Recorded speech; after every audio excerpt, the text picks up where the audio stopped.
ನಮಸ್ಕಾರ. Film makers ಕೌನ್ಸಿಲ್ಗೆ ಸ್ವಾಗತ. ಇಲ್ಲಿ ಕನ್ನಡ ಚಿತ್ರರಂಗದ ಆಗು ಹೋಗುಗಳ ಬಗ್ಗೆ, ಪೈರಸಿ ಅನ್ನೋ ವಿಕೃತ, ಡಿಸ್ಟ್ರಿಬ್ಯೂಷನ್ ಅಲ್ಲಾಗೋ ಕನ್ಫ್ಯೂಷನ್, ಕ್ರೌಡ್ ಪುಲ್ಲಿಂಗ್ ಅನ್ನೋ ಕೆಟ್ಟ ವ್ಯವಸ್ಥೆ, ಹೀಗೆ ಹಲವಾರು ವಿಚಾರಗಳ ಬಗ್ಗೆ ಮಾತಾಡೋದಕ್ಕೆ, ಪ್ರಶ್ನೆ ಮಾಡೋದಕ್ಕೆ ಅಗತ್ಯ ಇದ್ದಂತಹ ಸಂದರ್ಭದಲ್ಲಿ ಕಾನೂನು ಪ್ರಕಾರ ಕ್ರಮ ತೆಗೆದುಕೊಳ್ಳೋದಕ್ಕೆ ಅಂತಾನೆ ಇರುವಂತಹ ಒಂದು ಸಂಸ್ಥೆ, ಒಂದು ಪ್ಲಾಟ್ಫಾರ್ಮ್, ಒಂದು ಮಾಧ್ಯಮ. ಸೊ ಇವತ್ತು ಫಿಲ್ಮ್ ಮೇಕರ್ ಕೌನ್ಸಿಲ್ನಲ್ಲಿ ನನ್ನ ಟಾಪಿಕ್ ಏನು, ಯಾವ ವಿಚಾರದ ಬಗ್ಗೆ ಮಾತಾಡ್ತೀನಿ ಅಂತ ಹೇಳಿದ್ರೆ, ಅಫ್ಕೋರ್ಸ್ ನಮ್ಮ ಮೇನ್ ಟಾಪಿಕ್ ಯಾವತ್ತಿದ್ರು ಪೈರಸಿ. ಸೊ ಅದಕ್ಕಿಂತ ಮುಂಚೆ ನಮ್ಮ ತಲಪತಿ ವಿಜಯ್ ಅವರಿಗೆ ಕಂಗ್ರ್ಯಾಚುಲೇಷನ್ ಅಂತ ಹೇಳಬೇಕು. ಬಿಕಾಸ್ ತಮಿಳ್ನಾಡಿನ CM ಆಗಿ ಬಂದಿದ್ದಾರೆ. ಸೊ ಯಾಕೆ ನಾವೇ ಕಂಗ್ರ್ಯಾಚುಲೇಟ್ ಮಾಡಬೇಕು, ನಮ್ಮ ರಾಜ್ಯದ CM ಅಂತ ಹೇಳಿದ್ರೆ ಅಲ್ಲ, ನಮ್ಮ ಇಂಡಸ್ಟ್ರಿಯ CM, ಸಿನಿಮಾ ಇಂಡಸ್ಟ್ರಿಯಿಂದ ಒಬ್ಬ ಸೂಪರ್ ಹೀರೋ ತಲಪತಿ ವಿಜಯ್ ಅವರು CM ಆಗಿ ಬಂದಿದ್ದಾರೆ. ಸೊ ಒಂದು ರೀತಿಯಲ್ಲಿ ನಮಗೆಲ್ಲರಿಗೂ ಖುಷಿ ವಿಚಾರ.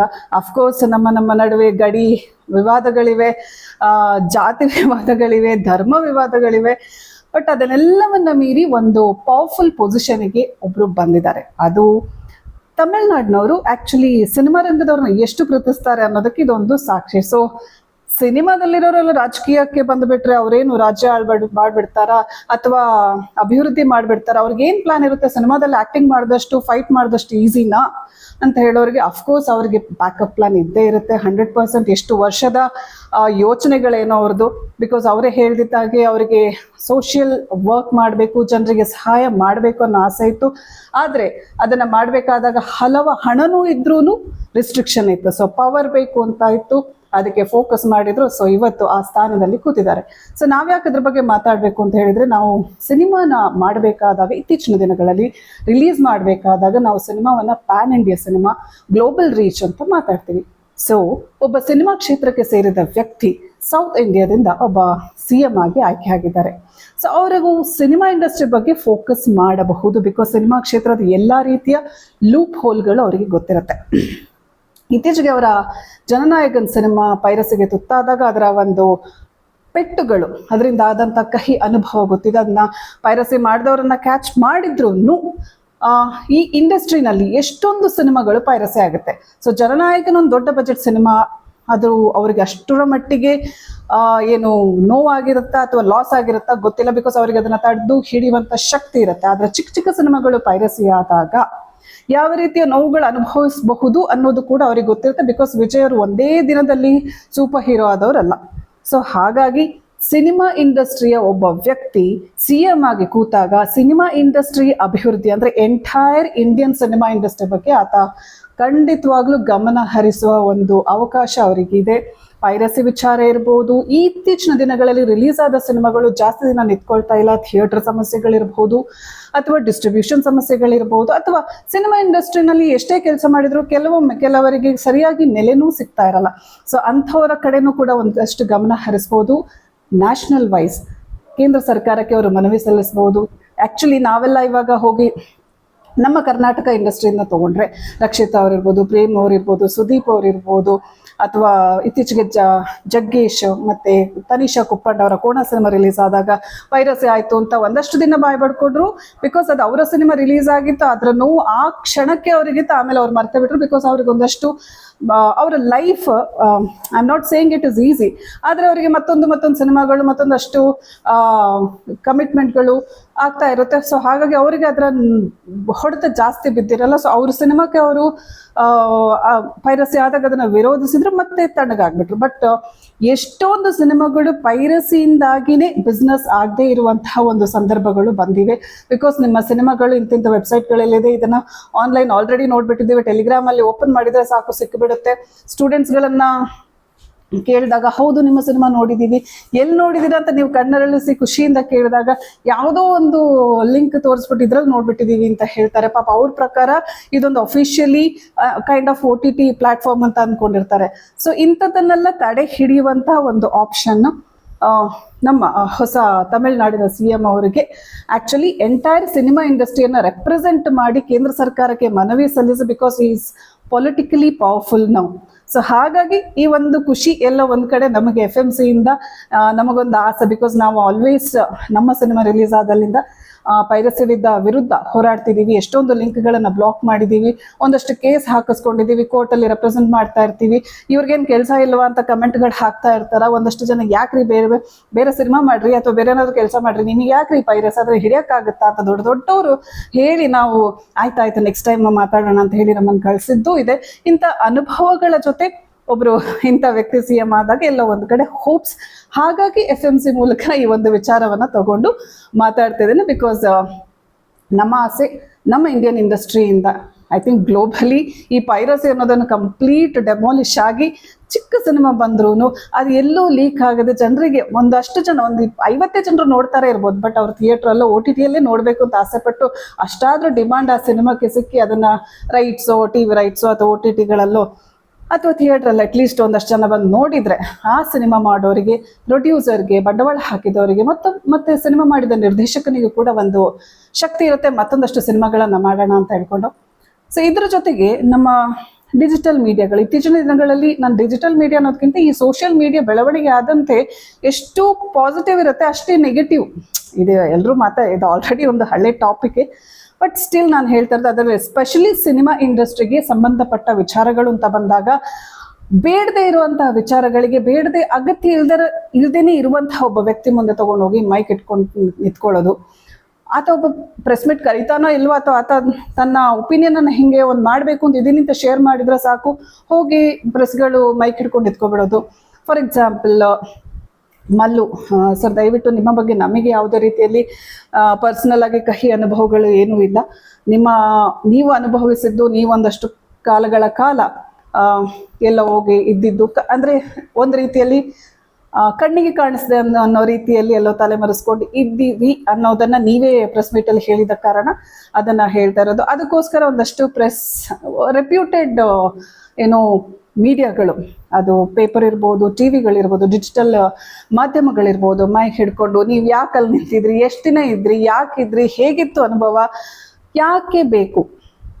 ಒಂದು ತೂಗುದೀಪ ಡಿಸ್ಟ್ರಿಬ್ಯೂಷನ್ನಲ್ಲಿ ಅವರು ಕೆಲಸ ಮಾಡ್ತಾ ಇದ್ರು, ಅವರಲ್ಲಿ ಮ್ಯಾನೇಜರ್ ಆಗಿದ್ರು. ಅದು ದಿನಕರ್ ತೂಗುದೀಪ್ ಇರ್ಬೋದು ಮತ್ತು ದರ್ಶನ್ ಅವರ ಏನೋ ಕಮಿಟ್ಮೆಂಟು, ಈ ಥರ ಎಷ್ಟೊಂದು ವಿಚಾರಗಳು ನಮ್ಮ ಇಂಡಸ್ಟ್ರಿನಲ್ಲಿದೆ. ದುಡ್ಡು ಹಾಕಿ ಕೆಲ ಕಾಲಗಳ ಕಾಲ ಕಣ್ಮರೆ ಆಗೋದು, ಅಥವಾ ದುಡ್ಡು ತಗೊಂಡು ಬರದೇ ಇರೋದು, ದುಡ್ಡು ತಗೊಂಡು ಡೇಟು ಕೊಟ್ಟು ಸಿನಿಮಾನು ಮಾಡಿ ಪ್ರಮೋಷನ್ಗೆ ಬರದೇ ಇರೋರು, ಎಷ್ಟೋ ಕಾಲಗಳ ಕಾಲ ಕಣ್ಮರೆ ಆಗಿರೋದು, ನನಗೆ ಏನೋ ಪ್ರಾಬ್ಲಮ್ ಇತ್ತು ಅಂತ ಎಲ್ಲೋ ಇದ್ಬಿಡೋದು. ಸಿನಿಮಾಗಳಿಗೆ ಅದರಿಂದ ಆಗ್ತಿರುವಂಥ ಹೊಡೆತಗಳು ಸಾಕಷ್ಟು ಇರುತ್ತೆ. ಬಟ್ ಅವುಗಳನ್ನೆಲ್ಲ ತಗೊಂಡು ಬಂದು ಮೀಡಿಯಾ ಮುಂದೆ ನಿಂತ್ಕೊಂಡ್ರಪ್ಪ ಬಡ ಅಂತ ಬಾಯಿ ಬಿಡ್ಕೊಂಡ್ರೆ ನಾವೇ ನಮ್ಮ ಮಾನ ಮರ್ಯಾದೆಯನ್ನು ಕಳ್ಕೊಳ್ಳುವಂತಹ ಒಂದು ಪರಿಸ್ಥಿತಿ. ಸೊ ಇಂಥ ವಿಚಾರಗಳಿಗೆ ಜಾಸ್ತಿ ಇಂಪಾರ್ಟೆನ್ಸ್ ಕೊಡ್ಲಿಕ್ಕೆ ಹೋಗಬೇಡಿ ಅಂತ ಮೀಡಿಯಾಗಳ ಜೊತೆ ನಾವು ಕಳಕಳಿಯಲ್ಲಿ ವಿನಂತಿ ಮಾಡ್ಕೋತೀವಿ. ಆ್ಯಂಡ್ ನಮ್ಮ ಸಿನಿಮಾ ಕ್ಷೇತ್ರದವ್ರ ಹತ್ರನೂ ರಿಕ್ವೆಸ್ಟ್ ಮಾಡ್ಕೊಳ್ಳೋದು, ಇಂಥ ವಿಚಾರಗಳನ್ನು ಮಾತಾಡ್ಕೊಂಡು ಯಾಕೆ ಸಿನಿಮಾ ಇಂಡಸ್ಟ್ರಿನ ರೆಪ್ರೆಸೆಂಟ್ ಮಾಡ್ತೀರಾ ಅನ್ನೋದು ಒಂದು ಪ್ರಶ್ನೆ. ನನಗೆ ಕಂಟೆಂಟ್ ಬೇಕು, ಸೊ ಹಾಗಾಗಿ ನನಗೆ ಪಬ್ಲಿಸಿಟಿ ಬೇಕು, ನಾನು ಮಾಡ್ತೀನಮ್ಮ, ನಿನಗೇನು ಅಂತ ಹೇಳಿದ್ರೆ ಅಯ್ಯೋ ಅದು ನಿಮ್ಮ ಕರ್ಮ, ಮುಂದಕ್ಕೆ ಅದರಿಂದ ಇನ್ನಷ್ಟು ನೆಗೆಟಿವ್ ಸೈಡ್ ಎಫೆಕ್ಟ್ಸ್ ನೀವೇ ಅನುಭವಿಸ್ತೀರಂತ ಹೇಳ್ತಾ, ಹಾಗೆಯೇ ಇತ್ತೀಚಿನ ದಿನಗಳಲ್ಲಿ ಇನ್ನೊಂದು ವಿಚಾರ ತುಂಬ ಕಾಂಟ್ರವರ್ಷಿಯಲ್ ಆಗಿದ್ದು, ನಮ್ಮ ವರನಟ ಡಾಕ್ಟರ್ ರಾಜ್ಕುಮಾರ್ ಅವರಿಗೆ ಜಾಗ ಕೊಟ್ಟಿದ್ದು ಯಾಕೆ ಅಂತ ನಮ್ಮ ಚೇತನ್ ಅಹಿಂಸಾ ಅವರು ಧ್ವನಿ ಎತ್ತಿದ್ದು. ಇದರ ಅಗತ್ಯ ಇತ್ತ ಚೇತನ್ ಅವರಿಗೆ? ಪಬ್ಲಿಸಿಟಿ ಬೇಕಂತ ಹೇಳಿದ್ರೆ ಒಳ್ಳೆ ಸಿನಿಮಾಗಳನ್ನು ಮಾಡಿ, ಅಥವಾ ಡಾಕ್ಟರ್ ವರನಟ ರಾಜ್ಕುಮಾರ್ ಅವರಿಗೆ ಇಂಥ ವಿಚಾರಗಳಲ್ಲಿ ನೀವು ಪ್ರಶ್ನೆ ಮಾಡುವ ಅಗತ್ಯನೇ ಇರಲಿಲ್ಲ. ಬಿಕಾಸ್ ಹಿ ಈಸ್ ವರನಟ. ಇಡೀ ನನ್ನ ಪ್ರಕಾರ ನಮ್ಮ ದೇಶ ಮಾತ್ರ ಅಲ್ಲ, ವಿಶ್ವ ಕಂಡ ಒಂದು ಅದ್ಭುತ ನಟ. ಅವರನ್ನ ಮ್ಯಾಚ್ ಮಾಡೋದಕ್ಕೆ ಯಾರಿಂದಲೂ ಸಾಧ್ಯ ಇಲ್ಲ. ಅಥವಾ ಡಾಕ್ಟರ್ ರಾಜ್ಕುಮಾರ್ ಅವರು ಸಿನಿಮಾ ಕ್ಷೇತ್ರಕ್ಕೆ ಎಂಟ್ರಿ ಆದ ಕಾಲದಿಂದಲೇ ಯಾವತ್ತು ಯಾರನ್ನ ನೀನು ಯಾವ ಜಾತಿ, ನೀವೇನು ಅಂತ ಕೇಳಿ ಕೆಲಸ ಮಾಡಿದವರಲ್ಲ. ಅವರು ಕೆಲಸ ಮಾಡಿದ್ದಾರೆ, ಸಿನಿಮಾ ಮಾಡಿದ್ದಾರೆ, ಸೂಪರ್ ಹಿಟ್ ಸಿನಿಮಾಗಳನ್ನು ಕೊಟ್ಟಿದ್ದಾರೆ. ಸಿನಿಮಾ ಒಂದು ವೇಳೆ ಎಕ್ಸ್ಪೆಕ್ಟೆಡ್ ರೀತಿಯಲ್ಲಿ ಗೆಲ್ಲಿಲ್ಲ ಅಂತ ಹೇಳಿದ್ರೆ ನಿರ್ಮಾಪಕರಿಗೆ ನಾನು ಮತ್ತೊಂದು ಸಿನಿಮಾ ಫ್ರೀಯಾಗಿ ಮಾಡ್ತೀನಿ ಅಂತ ಮಾಡಿದಂತಹ ಒಬ್ಬ ನಟ, ಸೂಪರ್ ಹೀರೋ. ಅವರು ನಮಗೆ ದೇವರಾಗಿ ನಟನೆ ಮಾಡಿದಾಗ ದೇವ್ರ ಥರನೇ ಕಂಡವರು, ಬಾಂಡ್ ಆಗಿ ನಟನೆ ಮಾಡಿದಾಗ ಬಾಂಡ್ ಥರನೇ ಕಂಡವರು, ಒಬ್ಬ ಹಸ್ಬೆಂಡ್ ಪ್ರೀತಿಯ ಯಜಮಾನರಾಗಿ ನಟನೆ ಮಾಡಿದಾಗ ಇಂಥ ಗಂಡ ಇರಬೇಕು ಅಂತ ಅನ್ಕೊಂಡವ್ರು. ಒಂದು ಅಪ್ಪನಾಗಿ ಪಾತ್ರ ಮಾಡಿದಾಗ, ಇನ್ಸ್ಪೆಕ್ಟರ್ ಆಗಿ ಪಾತ್ರ ಮಾಡಿದಾಗ ಹಂಗಿರ್ಬೇಕು, ಈ ತರ ವ್ಯಕ್ತಿತ್ವ ಇರಬೇಕು ಅಂತ ಪ್ರತಿಯೊಬ್ಬರು ಕರ್ನಾಟಕದಿಂದ ಹಿಡಿದು ನನ್ನ ಪ್ರಕಾರ ಇಡೀ ದೇಶದಲ್ಲಿ ಅವರನ್ನ ಆರಾಧಿಸಿದವರೇ ಹೆಚ್ಚು. ಸೊ ಇಂಥ ವಿಚಾರಗಳಿಗೆ ಬಂದು ಇವ್ರಿಗೆ ಯಾಕೆ ಜಾಗ ಕೊಟ್ಟಿದ್ದೀರಾ, ಮತ್ತೊಬ್ಬರಿಗೆ ಯಾಕೆ ಜಾಗ ಕೊಟ್ಟಿದ್ದೀರಾ ಸರ್? ಅವ್ರು ಕೆಲಸ ಮಾಡಿದ್ದಾರೆ, ಅವರನ್ನ ಅಲ್ಲಿ ಅವರಿಗೆ ಜಾಗ ಕೊಟ್ಟ ಕಾರಣನೇ ಅಲ್ಲಿ ಹೊರಗಡೆ ಒಂದಷ್ಟು ಜನರಿಗೆ ಊಟದ ವ್ಯವಸ್ಥೆ, ವ್ಯಾಪಾರದ ವ್ಯವಸ್ಥೆ, ಬಂದು ನೋಡ್ಕೊಂಡು ಒಂದಷ್ಟು ಜನ ಸಮಾಧಿಯನ್ನ ದರ್ಶನ ಮಾಡೋದಕ್ಕೆ ಬಂದಾಗ ಅಲ್ಲಿ ಹೊರಗಡೆ ಇದ್ದವರಿಗೆ ವ್ಯಾಪಾರ ಆಗುತ್ತೆ, ಅವ್ರ ಹೊಟ್ಟೆ ತುಂಬುತ್ತೆ. ಆ ರೀತಿಯಲ್ಲಿ ಕನ್ಸಿಡರ್ ಮಾಡಿ ವರನಟ ಇದ್ದಾಗ್ಲೂ ವರನಟನೆ ಆಗಿದ್ರು, ಹೋದ ಮೇಲೇನೂ ಒಂದಷ್ಟು ಜನರಿಗೆ ವರನಟನಾಗೇ ಇದ್ದಾರೆ.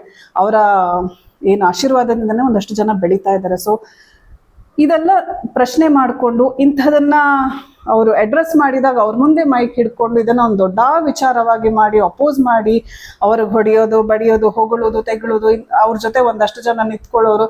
ಯಾಕೆ ನಿಂತ್ಕೊಳ್ತೀರಾ ಅನ್ನೋದನ್ನು ಅರ್ಥ ಆಗಲ್ಲ, ಅವ್ರು ಏನ್ ಅಡ್ರೆಸ್ ಇರ್ತಾರೆ ಅನ್ನೋದನ್ನು ಅರ್ಥ ಆಗಲ್ಲ. ಇಂಥ ವಿಚಾರಗಳ ಬಗ್ಗೆ ಮಾತಾಡ್ತಾ ಜಾತಿ ವಿಚಾರಕ್ಕೆ ಬಂದ್ಬಿಡೋದು. ಜಾತಿ, ಧರ್ಮ, ಅವನ್ ಯಾರು, ಇವನ್ ಮೇಲು, ಇವನ್ ಕೀಳು ಯಾಕೆ ಬೇಕು? ಈಗ ಫಾರ್ ಎಕ್ಸಾಂಪಲ್ ಚೇತನ್ ಅವರೇ, ನಿಮ್ಮ ಸಿನಿಮಾ ಬಂದಾಗ ನಾವೆಲ್ಲರೂ ತುಂಬಾ ಇಷ್ಟಪಟ್ಟು ನೋಡಿದ ಆ ದಿನಗಳ ಸಿನಿಮಾ, ನೀವು ಯಾವ ಜಾತಿ, ಯಾವ ಧರ್ಮ, ಎಲ್ಲಿಂದ ಓದಿ ಬಂದಿದ್ದೀರಿ ಏನು ತಿಳ್ಕೊಂಡು ಬಂದಿರಲಿಲ್ಲ. ಜಸ್ಟ್ ನಾವು ಸಿನಿಮಾ ನೋಡಿದ್ವಿ, ನಿಮ್ಮ ನಟನೆಯನ್ನು ಇಷ್ಟಪಟ್ವಿ, ಮತ್ತೊಂದು ಮೈನಾ ಸಿನಿಮಾವನ್ನು ಅದೇ ನಿರೀಕ್ಷೆಯಲ್ಲಿ ಹೋಗಿ ನೋಡಿದ್ವಿ, ಅದನ್ನು ಇಷ್ಟ ಆಯ್ತು, ಇನ್ನಷ್ಟು ಅಂತ ಒಳ್ಳೆ ಸಿನಿಮಾಗಳನ್ನ ಕೊಡ್ತೀರಾ ಅಂತ ಕಾಯ್ತಾ ಇದ್ದೀವಿ ಹೊರತು ಇಂತಹ ವಿಚಾರಗಳಿಗೆ ನೀವು ಬಂದು ಮಾತಾಡಿ ತಾವೇ ತಮಗೆ ಬೌಂಡ್ರಿ ಹಾಕೊಂಡಿದ್ದೀರಾ.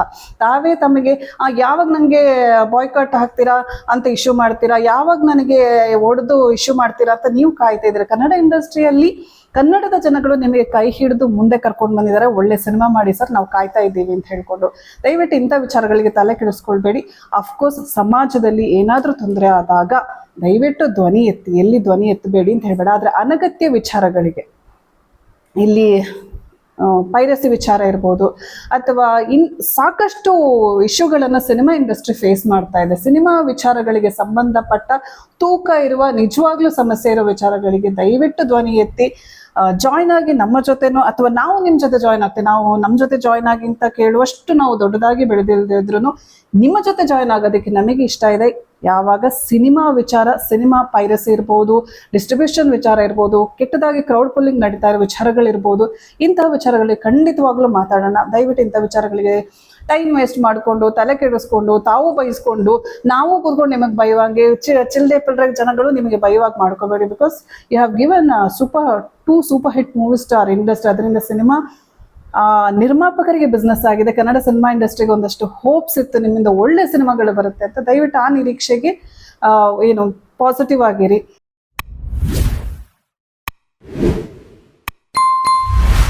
ಸಿನಿಮಾ ಇಂಡಸ್ಟ್ರಿ ಅವರಿಗೆ ನಮ್ಮ ಜಾತಿನೇ, ನಾವು ಸಿನಿಮಾ ಜಾತಿಯವರು, ಸಿನಿಮಾ ಧರ್ಮದವರು. ಕನ್ನಡ ಇಂಡಸ್ಟ್ರಿಗೆ ಬಂದಾಗ ನಾವು ಕನ್ನಡ ಜಾತಿಯವರು, ಕನ್ನಡ ಧರ್ಮದವರು. ಭಾರತಕ್ಕೆ ಬಂದಾಗ ಭಾರತದವರು, ಭಾರತದಲ್ಲಿರುವ ಧರ್ಮದವರು. ನಾವು ಒಟ್ಟಿನಲ್ಲಿ ಸಿನಿಮಾ ಧರ್ಮದವರು, ಸಿನಿಮಾ ಜಾತಿಯವರು. ಸಿನಿಮಾ ಕ್ಷೇತ್ರದಲ್ಲಿ ಚಿಕ್ಕದಾಗಿ ಕೆಲಸ ಮಾಡಲಿ, ದೊಡ್ಡದಾಗಿ ಕೆಲಸ ಮಾಡಲಿ, ಸರ್ಕಾರ ಅವರನ್ನ ಒಂದು ಗೌರವಿಸಿ ಅವರಿಗೆ ಜಾಗನ ಕೊಡ್ಲಿ, ಮನೆನ ಕೊಡ್ಲಿ, ಕಾಂಪ್ಲೆಕ್ಸ್ ಕಟ್ಕೊಡ್ಲಿ, ಲೆಟ್ ಅಸ್ ಕ್ಲಾಪ್. ಅವ್ರೇನೋ ಮಾಡಿದ್ದಾರೆ, ಅವ್ರಿಗೆ ಸಿಕ್ಕಿದೆ, ನಾವು ಅಂಥದ್ರಲ್ಲಿ ಒಬ್ಬರಾಗೋಣ ಅಂತ ಬಯಸೋಣ ಹೊರತು ಅವ್ರಿಗೆ ಯಾಕೆ ಕೊಟ್ಟಿದ್ದಾರೆ ಅಂತ ಪ್ರಶ್ನೆ ಮಾಡಿಕೊಂಡು ಟೈಮ್ ವೇಸ್ಟ್ ಮಾಡೋದು ಬೇಡ. ಒಳ್ಳೆ ಸಿನಿಮಾಗಳನ್ನು ಕೊಡೋಣ. ಫಾರ್ ಎಕ್ಸಾಂಪಲ್ ವಿಜಯ್ ತಲಪತಿ ಜೋಸೆಫ್ ಅಂತ ಒಂದಷ್ಟು ಏನು ಟ್ರೋಲ್ ಮಾಡ್ತಾ ಇದ್ದೀರಾ, ನಮಗ ಅಗತ್ಯ ಇದೆಯಾ? ಆತ ಪವರ್ಗೆ ಬಂದಾಯ್ತು, ಆತ CM ಸ್ಥಾನದಲ್ಲಿ ಕೂತಾಯ್ತು, ನಾಳೆ ಅಭಿವೃದ್ಧಿ ಮಾಡಿದ್ರೆ ಅವ್ರು ಅನ್ಕೊಂಡಾಗ ಅವ್ರು ಏನೇನು ಎಕ್ಸ್ಪೆಕ್ಟೇಷನ್ ಇಟ್ಕೊಂಡಿದ್ದಾರೆ, ಚಿನ್ನ ಕೊಡ್ತಾರ, ಕುಕ್ಕರ್ ಕೊಡ್ಲಿ, ಚಿನ್ನದ ರಸ್ತೆನೇ ಮಾಡ್ತೀವಿ ಅಂತ ಹೇಳ್ತಾರೆ. ಅದ್ರಲ್ಲಿ ಅವ್ರು ಮನೆಗೆ ಚಿನ್ನ ಕೊಡ್ತೀನಿ, ಇನ್ನೇನೋ ಕೊಡ್ತೀನಿ, ಕೊಡಲಿ, ನಮಗೇನು? ಅದೇ ಭಾಗ್ಯ, ನಾಡಿನ ಜನರ ಭಾಗ್ಯ ಅಂತ ಅಂದ್ಕೊಳ್ಳೋಣ. ನಮಗೂ ಅಂತ CM ಸಿಗ್ಲಿ, ನಮ್ಮ ದೇಶದ ಪ್ರಧಾನಿ ಈಗ ಸದ್ಯಕ್ಕೆ ಸ್ವಲ್ಪ ಗ್ಯಾಪ್ ತಗೊಳ್ಳಿ, ಬರೋ ವರ್ಷ ಚಿನ್ನ ತಗೊಳ್ಳಿ, ನಾನೇ ಕೊಡ್ತೀನಿ ಅಂತ ಹೇಳಿದ್ರೆ ನಾವು ಬೇಡ ಅಂತೀವಾ? ಅಲ್ವಾ? So why wasting? ಅವರು ಸೂಟ್ ಹಾಕೊಂಡು ಬಂದರು, ಅವ್ರದ್ದು ಏನದ ಗಡ್ಡದ ಬಗ್ಗೆ ಒಂದಷ್ಟು ಮಾತುಗಳು ಟ್ರಿಮ್ ಮಾಡ್ಕೊಂಡು ಬರ್ಬಹುದಿತ್ತು, ಹಿಂಗೆ ಬರ್ಬೋದಿತ್ತು, ಹಂಗೆ ಬರ್ಬೋದಿತ್ತು, ವಿಜಯ್ ಅಲ್ಲ ವಿಜಯ್ ಜೋಸೆಫ್ ಅಂತ ಕರೀರಿ ಅಂತ. Why wasting our time on this? ನಮ್ಮ ಬರವಣಿಗೆಗಳನ್ನು, ನಮ್ಮ ಕ್ರಿಯೇಟಿವಿಟಿಗಳನ್ನು ಇಂಥ ಸತ್ತೋದ ಕೆಟ್ಟೋದ ಅನಗತ್ಯ ವಿಚಾರಗಳಿಗೆ ಯಾಕೆ ವೇಸ್ಟ್ ಮಾಡೋಣ? ಬರವಣಿಗೆಗಾರರು ಒಳ್ಳೊಳ್ಳೆ ಬರವಣಿಗೆಗಳನ್ನು ಮಾಡೋಣ, ಸಮಾಜಕ್ಕೆ ಏನಾದರೂ ಒಳ್ಳೇದಾಗುವಂಥದ್ದು. ಸಿನಿಮಾದವರು ಇಂಥ ವಿಚಾರಗಳಿಗೆ ತಲೆ ಕೆಡಿಸ್ಕೊಳ್ಳದೆ ಒಳ್ಳೆ ಸಿನಿಮಾಗಳನ್ನು ಮಾಡೋಣ. ಸಿನಿಮಾ ಇಂಡಸ್ಟ್ರಿಯಲ್ಲಿ ಮತ್ತಷ್ಟು ಒಳ್ಳೆ ಸಿನಿಮಾಗಳು ಬಂದು ಪ್ರತಿಯೊಂದು ರಾಜ್ಯದ ಸಿನಿಮಾಗಳು ಪ್ಯಾನ್ ಸಿನಿಮಾಗಳಾಗ್ಲಿ ಅಂತ ಹೇಳ್ತಾ, ಎಸ್ಪೆಷಲಿ ಪೈರಸಿ ವಿಚಾರದಲ್ಲಿ ಎಲ್ಲರೂ ಒಂದಾಗೋಣ. ಎಂಟೈರ್ ಕನ್ನಡ ಸಿನಿಮಾ ಇಂಡಸ್ಟ್ರಿ, ದೊಡ್ಡವರು ಚಿಕ್ಕವರು ಎಲ್ಲರೂ, ಚಿಕ್ಕ ಸಿನಿಮಾಗಳು ಮಾಡೋರು, ದೊಡ್ಡ ಸಿನಿಮಾಗಳು ಮಾಡೋರು, ಒಟ್ಟಿನಲ್ಲಿ ಒಳ್ಳೆ ಸಿನಿಮಾ ಮಾಡೋರು ಪೈರಸಿ ಅಂತ ಆದಾಗ ಅಂತ ವಿಚಾರಗಳಿಗೆ ಎಲ್ಲರೂ ಸೇರಿ ಕೈ ಜೋಡಿಸೋಣ. ಒಂದೇ ಜಸ್ಟ್ ಫಾರ್ ಆ ಟೈಮಿಗೆ ಮಾತ್ರ ಅಲ್ಲ, ಇದೊಂದು ಪರ್ಮನೆಂಟ್ ಸೊಲ್ಯೂಷನ್ ಸಿಗೋವರೆಗೂ ಹೋರಾಡೋಣ. ನಮ್ಮ ಸರ್ಕಾರಕ್ಕೆ ತಲುಪಿಸೋಣ, ನಮ್ಮ ಸರ್ಕಾರದ ಮೂಲಕ ಕೇಂದ್ರ ಸರ್ಕಾರಕ್ಕೂ ತಲುಪಿಸೋಣ. ವಿಜಯ್ ಅವರಿಗೂ ಒಂದು ಕೇಳ್ಕೊಳ್ಳೋಣ, because he is in that position. Cinema ಇಂಡಸ್ಟ್ರಿಯಿಂದ ಬಂದ ಕಾರಣ ಇಲ್ಲಿನ ಎಲ್ಲಾ ಒಂದು ಕಷ್ಟಗಳು ಅವ್ರಿಗೆ ಗೊತ್ತಿದೆ. ಯಾಕಂದ್ರೆ ನಾವು ಪ್ರತಿ ಸತಿ ಅಪ್ರೋಚ್ ಮಾಡಿದಾಗ ಈ ಸರ್ಕಾರಕ್ಕೆ ದಿಂದ ಅದು ಮುಂದುವರಿಬೇಕಪ್ಪ ಅಂತ. ಈಗ ಅವರೇ ಒಂದು ಸರ್ಕಾರ ನಡೆಸ್ತಾ ಇದ್ದಾರೆ. ಸೊ ಎಲ್ಲರೂ ಸೇರಿ ಅವ್ರ ಮೂಲಕ ಕೇಂದ್ರ ಸರ್ಕಾರಕ್ಕೆ ತಲುಪಿಸಿ ಪರ್ಮನೆಂಟ್ ಸೊಲ್ಯೂಷನ್ ಮಾಡೋದ್ರ ಕಡೆಗೆ ಒಮ್ಮೆ ಯೋಚನೆ ಮಾಡೋಣ ಅಂತ ಹೇಳ್ತಾ ಇವತ್ತಿನ ಕಾರ್ಯಕ್ರಮನ ಮುಗಿಸ್ತಾ ಇದ್ದೀನಿ. Take care, good bye.